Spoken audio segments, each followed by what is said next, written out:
बिस्मिल्लाहिर्रहमानिर्रहीम।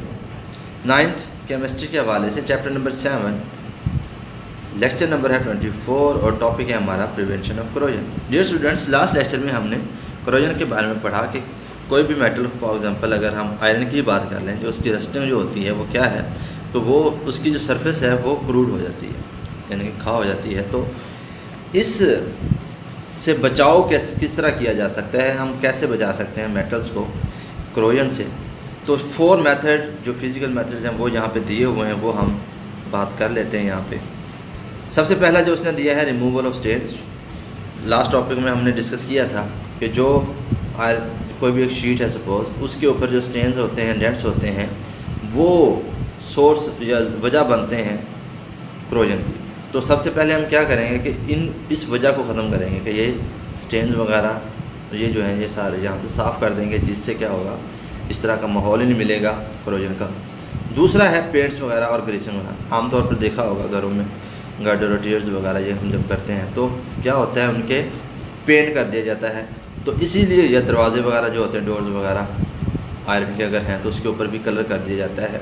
एक तो ब्यूटी बढ़ जाती है, दूसरा फिर ये होता है कि करोजन से बचाव के लिए एक लेयर मिल जाती है। फॉर एग्जांपल अगर यही शीट है, इसके ऊपर अगर हम पेंट कर देते हैं तो एक मजबूत सी लेयर बन जाएगी जो फिर रोकेगी वाटर को और ऑक्सीजन को इससे मिलने में। तो इस तरह हम बचा सकते हैं। एक और तरीका जो है अलाइंग, ये बेहतरीन मेथड है। अलाई क्या होता है? अलाई होता है होमोजेनियस मिक्सचर होता है 2 या 2 से ज़्यादा मेटल्स या नॉन मेटल्स का। तो ये होता ये है कि फॉर एग्जांपल अगर आयरन की बात कर लें, आयरन को चूँकि जंग लग सकता है, तो इससे बचाने के लिए हम क्या करते हैं, आयरन को क्रोमियम और निकल के साथ मिलाकर एक मिक्सचर सा तैयार कर लेते हैं, जिसे हम स्टेनलेस स्टील का नाम देते हैं। अब स्टील को आपने देखा घर में बर्तन होते हैं, जंग वगैरह नहीं लगता। तो बर्तन वगैरह अगर आयरन के बने हों उसे जंग लग जाएगा, लेकिन हम क्या करते हैं कि अलाय बना लेते हैं, यानी क्रोमियम निकल को मिला देते हैं आयरन के साथ, तो फिर नई चीज़ बन जाती है जिसे हम स्टेनलेस स्टील कहते हैं। ये जहन में रखना, एलिमेंट भी नहीं है, कंपाउंड भी नहीं है, मिक्सचर है स्टेनलेस स्टील 2 या 2 से ज़्यादा मेटल्स का। इसके बाद चौथा मेथड जो उसने बताया है वो है मेटालिक कोटिंग, यानी हम एक मेटल्स की दूसरे मेटल्स पर तह जमा देते हैं। इसका तरीक़ाकार आपने अक्सर देखा होगा, ये जो मोटरसाइकिल या साइकिल के जो व्हील होते हैं, एक चमकीली सी तह जमी होती है, वो एक्चुअली वो आयरन का ही होता है, और उसके बाद ऊपर इसके निकल की कोटिंग की जाती है, जिससे वो जो रिम जिसे हम कहते हैं वो जो है बच जाता है जंग से। लेकिन आपने नोट भी किया होगा, जैसे ही वो लेयर अगर उतरती है तो उसके बाद क्या होता है, जंग लगना शुरू हो जाता है।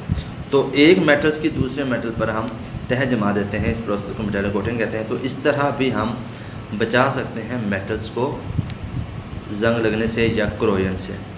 तो डियर स्टूडेंट्स, आज के इसमें यही आपने याद भी करना है, क्वेश्चन यही होगा, प्रिवेंशन ऑफ करोजन के जो मेथड्स हैं वो आपने बताने हैं। पहला स्टेन्स, दाग धब्बे जो भी होंगे वो रिमूव करना है, पेंट्स या ग्रीसिंग कर देनी है, फिर हम अलाय बना लेना है। और ख़ास तौर पर यहाँ से शॉर्ट क्वेश्चन लाजमी पूछा जा सकता है, या तो स्टेनलेस स्टील के बारे में पूछा जाएगा या अलाय की डेफिनेशन पूछी जाएगी विद एग्जांपल फिर यही आपने देनी होगी। मेटालिक कोटिंग में उसने जिंक और क्रोमियम और स्टेनम के बारे में कुछ बताया हुआ, ये भी आपने अच्छे तरीके से रीड कर लेना है। तो ये था आज का हमारा लेक्चर। नेक्स्ट इंशाल्लाह इसके कुछ फिज़िकल मेथड्स हैं जो हम डिस्कस करेंगे कि किस तरह हम बचा सकते हैं किसी भी मेटल को करोजन से। नेक्स्ट लेक्चर के लिए इजाज़त, अल्लाह हाफिज़।